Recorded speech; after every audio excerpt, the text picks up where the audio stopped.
Paldies Diānai, un tagad vārds tiek dots arhibiskupam Jānim Vanagam.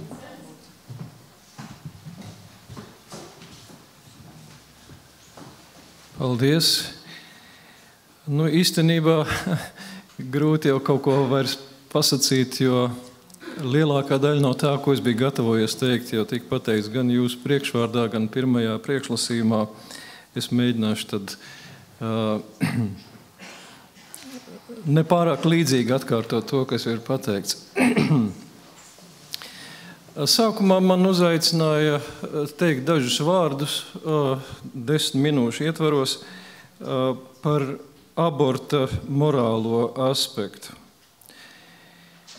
Es domāju, ka tur pat īpaši nebūtu ko sacīt, jo jautājumā par aborta morālo aspektu mūsu eksperti gan jurisprudencē, gan sabiedrības zinātnēs ir devuši ļoti izsmeļošas atbildes gan citā sakarā. Proti, tad, kad bija diskusija par nāves sodu, tad ļoti skaidri tika pierādīts, cik amorāli tas ir un nepieņemami civilizētā sabiedrībā nogalināt vienu cilvēku pēc otra cilvēka lēmuma, ka tas civilizētā sabiedrībā nav pieļaujams.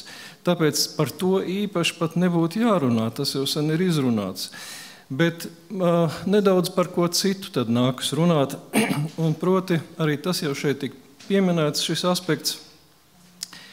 Mēs dzīvojam tādā laikā, ko sauc par postmoderno laiku, un šim laikam ir zināmas tādas iezīmes, un postmodernismu laika iezīme vien ir tāda, ka cilvēkiem šķiet, ka svarīgākais ir katrai lietai atrast atbilstošu verbālu konstrukciju. Proti, cilvēks domā ar jēdzienu palīdzību. Mēs nespējam domāt ārpus jēdzieniem, un tas, kādus jēdzienus mēs lietojam, ļoti ietekmē mūsu domāšanu. Faktiski valoda domā mūsu vietā. Piemērs no citas sfēras ir tādas organizācijas šobrīd pasaulē, ko varēja arī sagaidīt, kas mēģina panākt pedofīlijas legalizāciju, ka tas tiktu pieņemts un atzīts. Un, kad mēs sakām vārdu pedofīlija, tad tas skan pretīgi un noraidāmi. Bet paklausieties, kā skan, piemēram, termins starppaudžu intimitātes sindroms. Uzreiz var padomāt, jā, pavisam citādi tas izklausās.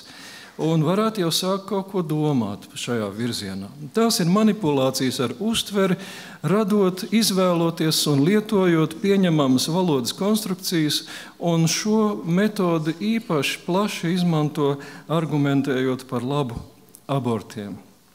Kāda ārsta ginekoloģija man paskaidroja, ka tikko piedzimis zīdainis ir bērns, bet pusstundu iepriekš viņš nebija bērns, pusstundu iepriekš viņš bija auglis. Man laukos ir vecs ābeļdārs. Katru gadu es kādu tonu nevajadzīgu augļu izmetu kompostā, un daļa sapūst turpat zemē. Es domāju, lietojot šo vārdu auglis, tādu eifēmismu,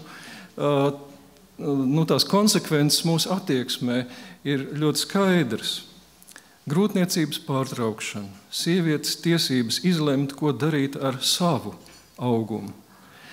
Neviens nevar prasīt, lai viņa savu ķermeni nodod kādam citam par inkubātoru un tam līdzīgi. Tās ir tās frāzes vai tie jēdzieni un konstrukcijas, kādas tiek lietotas. Kā es sacīju, par aborta morālajiem aspektiem pat īpaši nebūtu ko runāt. Tas sen jau ir atbildēts pēc būtības. Mums ir problēma nosaukt lietas īstā vārdā vai runāt par šo jautājumu pēc būtības. Un ētiska apiešanās ar abortu jautājumiem var sākties tikai tad, kad mēs atsakāmies no sevis maldināšanas ar valodas konstrukcijām un ar manipulēšanu ar jēdzieniem. Un tāpēc es lūdzu nomainīt manas uzrunas tēmu un nosaukt to, kā paskatīties patiesībai acīs. Latviešiem ir kompetents speciālists, zinātnieks, autoritāte embrioloģijas jautājumos doktors Jānis Prietkalns, un kādā sarunā ar viņu viņš pasacīja to, no kā tad varētu sākties visas lietas. Proti tā ētiskā apiešanās. Viņš teica tā, ka pēc dzimumšūnas aplūšanas apaugļošanās, jeb ieņemšanas visā cilvēka attīstības un dzīves laikā nav neviena punkta, kur varētu novilkt līniju un pateikt, ka šī pusē tas ir cilvēks, bet tas, kas otrā pusē, tas nav cilvēks. Tāda punkta, tādas līnijas nav. Pat ja tas vēl neizskatās pēc cilvēka, tas izveidosies par cilvēku. Man pat vakar es biju uz koncertu, kur mana meita dziedāja Rīgas gospeļkora koncerts, un tad mēs ar sievu tā skatījāmies, un man sieva taisni atcerējās to laiku, kad viņu gaidījām, un ārstu koncīlijs bija sacījis, ka viņa obligāti piedzims kropla un nepilnvērtīgi, un ka mums noteikti ir jāizšķir par abortu. Mūs diezgan spēcīgi uz to mudināja. Mēs, jāteic, manas būtnes nekristītā daļa ļoti gribēja piekrist, domājot par to, kas varētu būt tad, kad piedzimtu slims bērns. Bet, ja tagad skatoties uz viņu tajā gospeļkorī dziedot, mēs varētu domāt, ka savulaik iznīcinot embriju, kas izskatījās pēc kurkulēna vai pēc audu piciņas, kā arī mediķi ir teikuši man, tad es neiznīcinātu audu piciņu, bet šo konkrēto cilvēku. Ar šo izskatu, ar šo balsi, ar šo personību, ar šo ticību. Un to tā īsti var novērtēt tikai acīm redzot vēlāk, paskatoties uz viņu. Un šo kristīgā baznīca šo ir ļoti skaidri apliecinājusi vai iezīmējusi vienā īpašā veidā, arhitektūras veidā, proti jūs, ja esat bijuši svētajā zemē, tad tur ir tāda vieta, ko sauc par iemiesošanās baznīcu. Un varat minēt 3 reizes, kur viņi atrodas, vai 2 reizes. Viņi neatrodas Bētlemē, kur Jēzus piedzima. Iemiesošanās baznīca atrodas Nacaretē, kur Marija dzirdēja eņģeļa šo pasludinājumu. Tātad tas ir tas ļoti nesatricināmais akmenī iekaltais baznīcas viedokļa apstiprinājums, uzceļot tātad iemiesošanās, jeb dzīvības sākumu baznīca Nacaretē, nevis Bētlemē. Tātad varbūt drusku atgriežoties pie tā, kas jau tika sacīts, abortā neiznīcina to, kas izskatās pēc kurkulēna vai pēc piciņas. Es domāju, to mēs jau te saņēmām pat uzskatāmā veidā. Mums rokā tika iedots pie ieejas. Tas vienmēr izskatās, tas ir cilvēkbērns, kam pukst sirds, viņš var pakustināt rokas, savilkt dūrītes, viņš var kustēties un sajust sāpes. Un kā jau tika sacīts, ka dažus no šiem bērniem iznīcina ar vakuuma metodi, tas ir apmēram tā, ka ar 30 reizes spēcīgāku putekļu sūcēju viņus ķermeņus saraust gabalos. Dažreiz ērtības labad bērnām vēl sadragā galvas kausu. Citus nonāvēja ar kireti, jeb ar cilpveidīgu nāzi, pirms nogriežot bērnam galvu un pēc tam izņemot viņu no mātes klēpja pa gabaliem. Lietojot sāls metodi, tātad daļu augļu ūdens aizstāja ar koncentrētu sāls šķīdumu vai ar ko citu, un tad pēc katra norīta malka vai bērns raustās konvulsijās, viņa smadzenēs sākas asiņošana, ādas virskārta nolobās, pārējā paliek jēla un saplaisājusi. Un pēc dažām stundām var atnākt mokpilnā nāve, taču, kad pēc dažām dienām mātei sākas sāpes, gadās, ka pasaulē nāk vēl dzīvs, bet jau mirstošs bērns, kas ir izcietis ilgstošas elles mocības. Ja grūtniecības laiks šīm vai līdzīgām metodēm ir jau par lielu, paliek vēl iespēja izdarīt histerotomiju, jeb kaut ko līdzīgu ķēzargriezienam, kura mērķis ir nevis glābt bērnu, bet viņu nogalināt. Šodien es mēģināju izdarīt dažus aprēķinus pēc tās statistikas, ko mēs redzējām uz tāfeles. Tātad šīs darbības Latvijā notiek 20 reižu dienā, 8000 reižu gadā.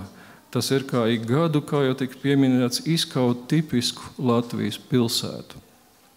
Mūsu tautas ievēlētā vara, Latvijas Republikas Saeima, šīs darbības ir padarījusi par likumīgām. Tā radot vēl vienu konstrukciju, ar ko cilvēkiem palīdzēt manipulēt savu apziņu. Ja jau likumīgi, tad tas nevar būt slikti vai amorāli. Un bieži vien tauta ir neapmierināta ar Saeimas lēmumiem. Tauta cēlās un gāja referendumā balsot pret Latvenergo privatizāciju un otru valsts valodu, vai tikpat vienprātīgi mēs celtos aizstāvēt tos, kas gaida piedzimšanu Latvijā. Es baidos, ka šajā jautājumā tautas vairākums būtu vienprātībā ar Saeimu. Un tad ir daži tiešām morālas dabas jautājumi. Vai nav amorāli un divkosīgi uzturēt okupācijas muzeju un izkārt sēru karogus 14. jūnijā vai 25. martā, ja ne krustneši, ne komunisti, ne fašisti nav Latvijai atnesuši tik milzīgus cilvēku upurus, kā mēs paši savās nāves fabrikās, ko mēs saucam par abortu klīnikām? Vai nav liekulīgi piesaukt cilvēcību, civilizētību vai iespējamās tiesu kļūdas un atcelt nāves sodu noziedzniekiem, bet uzstāt par vienu cilvēku tiesībām pēc savu lēmumu nogalināt otru cilvēku, par kuru nav šaubu, ka viņš ir nevainīgs? Vai nav liekulīgi satraukties par latviešu valodas nākotni un uz tā celt savu politisko karjeru, bet atbalstīt nākamo valodas nesēju nogalināšanu? Nemeklēsim eifēmismus un valodas konstrukcijas, lai to aizplīvurotu, un paskatīsimies patiesībai acīs. Latvieši ir valdošā nācija, varas turētāja Latvijā, bet mūsu rokas līdz ar to ir līdz elkoņiem nevainīgās asinīs, kas brēc uz debesīm.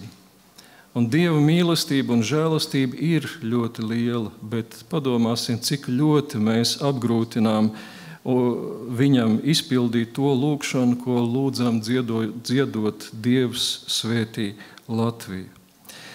Otrs aspekts, ko es gribēju pieminēt, bet laikam izlaidīšu, bija tas, kas notiek ar sievietēm, kas piedzīvo abortus, jo par to jau mana priekšrunātāja ļoti pamatīgi un daudz labāk pasacīja. Vienīgi es gribēju piezīmēt to, ka tas fakts, ka aborts ir likumīgs un to faktiski izdarīt ir ļoti vienkārši, vai nonākt pie tā ir ļoti vienkārši, tie procedūras ziņā un nav arī pārāk dārgi. Es ierakstīju Google vārdu cik, un ziniet, kas izlec kā pirmais piedāvājums, cik maksā aborts. Tas bija pirmais, kas parādījās pašā augšā.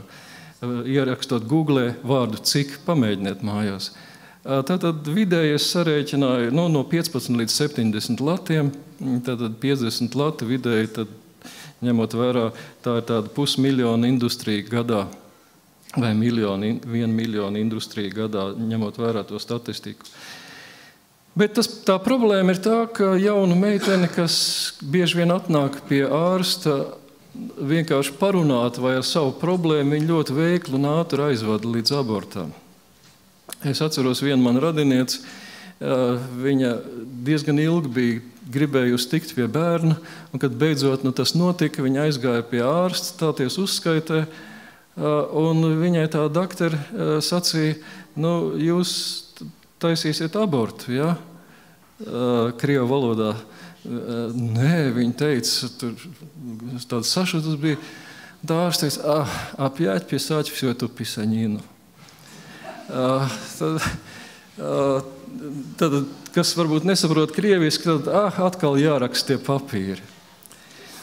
Tas diezgan tā kā rutīnas veidā, tas notiek daudz pārāk vienkārši mūsu valstī, mūsu sabiedrībā, un nedomājot par to, kas notiek pēc tam, proti auglības jautājums, morālais dvēseles ievainojums, ko es ļoti labi zinu, jo es esmu viens no tiem cilvēkiem, kas uzklausa grēksūdzes, un tās ir viens no smagākajām, kas skar tieši šo jautājumu vai šīs lietas. Un bieži vien ir tā, ka sievietes jūtas, ka viņas savā laikā vai piespieda vai ievilināja abortā, ka viņas īsti negribēja to nemaz. Tātad tas sabiedrības spiediens un tas ceļa nolīdzinājums bija tik liels, ka tas viņas pat tā īsti negribot līdz tam nonāca. Bet viena lieta, kam es varbūt gribētu drusku vairāk laika veltīt uzmanības, lai gan mans laiks šķiet, ka jau ir beidzies. Proti tas ir, kas notiek ar ārstiem. Es nesen izlasīju vienu rakstu, kas saka kaut ko citu, nekā mēs dzirdējām iepriekš, proti, ka ārstiem ir nepatīkami to darīt. Es izlasīju kādu rakstu, ko kāda mediķe, es sapratu, ka viņa ir no Krievijas, bet tas nemaina lietas būtību. Viņa ir analizējusi to, kas ir notiek ar ārstiem, kas regulāri izdara abortus, un viņa raksta tā. Daudzus gadus pārdomājot abortu tēmu un analizējot savu pieredzi, man kā mediķei nācās ar to saskarties, es nokļuvu pie drausmīga secinājuma. Ārsts, kurš regulāri izdara abortus, kļūst par īstu slepkavu maniaku. Novērojot abortu ārstus, es nācu pie secinājuma, ka tādu cilvēku dvēseles mainās, var teikt, kļūst sātaniskas. Tās kļūst par vampīriem, kas slāpst pēc jaunām asinīm, tāpat kā rūdītiem slepkavām maniakiem, kuri mocot un nogalinot savus upurus, izjūt īpašu eiforiju, prieku un enerģijas pieplūdi. Šī grēcīgā profesija noved pie visbriesmīgākās cilvēka iekāres uz asinīm un baudas izdarot slepkavību, kas vairojas un prasa arvien vairāk un vairāk upuru. Es nevaru to apstiprināt, tas ir viens raksts, ko es lasīju. Tur bija sacīts, ka daudzi ārsti, kas ir veikuši abortus, ir apliecinājuši šai konkrētai sievietei, ka īstenībā viņiem nepatīk pieņemt dzemdības, kā ginekologiem. Viņiem visvairāk no viņa profesijas viņiem patīk pēc tam izdarīt abortus, ka viņi tiešām jūt tādu kā atkarību no tā, un ja viņiem kādu laiku nav iespējams to darīt, tad viņiem ir tāds kā abstinences sindroms pat iestājas.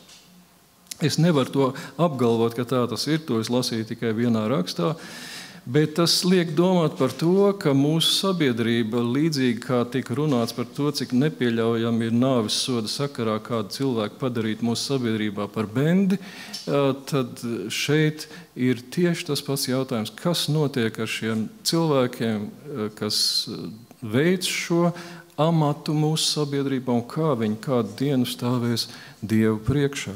Un mēs esam līdzatbildīgi, es uzsveru vēlreiz ar to, ka mēs to visu esam apstiprinājuši kā legālu, kā likumīgu lietu mūsu valstī.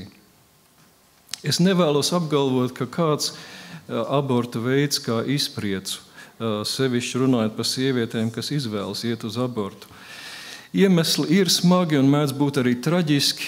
Es tikai gribētu noslēgumā sacīt, ka ir lietas jebkurā sfērā, ko nevar uzskatīt par risinājumu. Tāds varbūt triviāls piemērs, mēs sakām kā joku, ka blaugznes ārstēt ar giljotīnas palīdzību. Tas nav risinājums. Ja? Tas varbūt ir tāds kā joks, bet šeit arī nopietni jāpadomā, ko mēs mūsu sabiedrībā uzskatām par pieņemamu risinājumu. Un ja mēs domājam, ka aborts ir risinājums, tad vajadzētu būt arī pietiekami augstasinīgiem, tiešām paskatīties savai patiesībai acīs, un tas ir paskatīties acīs pēc mūsu pieprasījumu, ar mūsu atbalstu nogrieztajām bērnu galvām. Kā to risināt, es domāju, Viljams kaut ko vairāk par to pasacīs, bet es domāju, ka risinājums daudz vairāk jāmeklē nevis aborta virzienā, bet morālas vērtības virzienā, proti pēc iespējas novēršot vajadzību pēc aborta. Izplatot sabiedrībā to vīriešu priekšstatu vai tēlu vai arhetipu, ka vīrišķība nav neapvaldīta seksuāla potence, kā šobrīd tas tiek prezentēts, kas ir īsts vīrietis. Tas ir tāds, kas tātad nesko spēj un var, bet ka vīrišķība ir atbildamā. Es gribētu īpaši vienu vārdu sacīt kristiešiem. Tad, kad te bija viens tāds vairāk vai mazāk pārdomāts mēģinājums savākt parakstus, lai ierosinātu referendumu par abortu legalizācijas atcelšanu, apmēram tāda laikam bija tā situācija, tad tie, kas organizēja, domāja, ka taču vienā svētdienā viegli dziedot savāks šos 10 000 nepieciešamos parakstus un, ziniet, vāca baznīcās un nesavāca. Tas nozīmē, ka mēs absolūti neesam kā kristieši labs paraugs vai laba priekšzīme šajā jomā, ka mēs gan runājam un stāstām vienu un apliecinām, bet tad, kad nonāk līdz darīšanai, tad mēs nerīkojamies tā, kā mēs runājam. Es domāju, ka mums vajadzētu mūsu ticībai no prāta nokāpt sirdī. Tad, teiksim, tad mēs sākam tiešām rīkoties. Un tad būtu cerība, ka mēs varētu būt tā rauga piciņa, kas saraudzē visu mīklu, kas savas vērtības tiešām ticami spēj apliecināt sabiedrībā un varbūt arī kaut kas apkārt mainītos. Šobrīd, kā tas izskatās, ziniet, es reizēm skatos Animal Planet šo te kanālu, un tur vienmēr tā ļoti sirdi plosoši skatīties, kā bruņurupucēni izšķiļās. Jūs esat kādreiz redzējuši, kā tas notiek? Te viņi izlien no tās bedres, un tad viņiem jātiek jūrā. Un tad pa ceļām tur visi viņus grib noķert un apēst un plosīt. Tur ir kājas, tur ir suņi, tur ir lapsas, tur ir... kurš paspēja aizskriet līdz ūdenim un paglābties? Es baidos, ka mūsu tautā, mūsu sabiedrībā bērnu nākšana pasaulē izskatās stipri līdzīgi, ka ir tie, kam laimējas izglābties, bet visiem, kas nāk, ceļā stāv kaut kādi jau ar plosāmiem rīkiem, kas grib viņu skrējienu uz to dzīvības okeānu pārtraukt.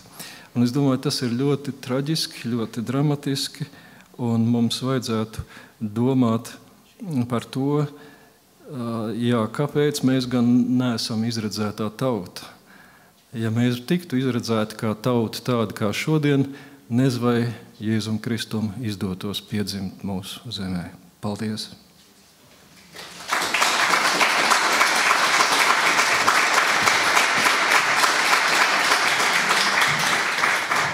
Paldies, arhibīskapa kungs. Kad notika tā parakstu vākt, tas mēģinājums parakstu vākt?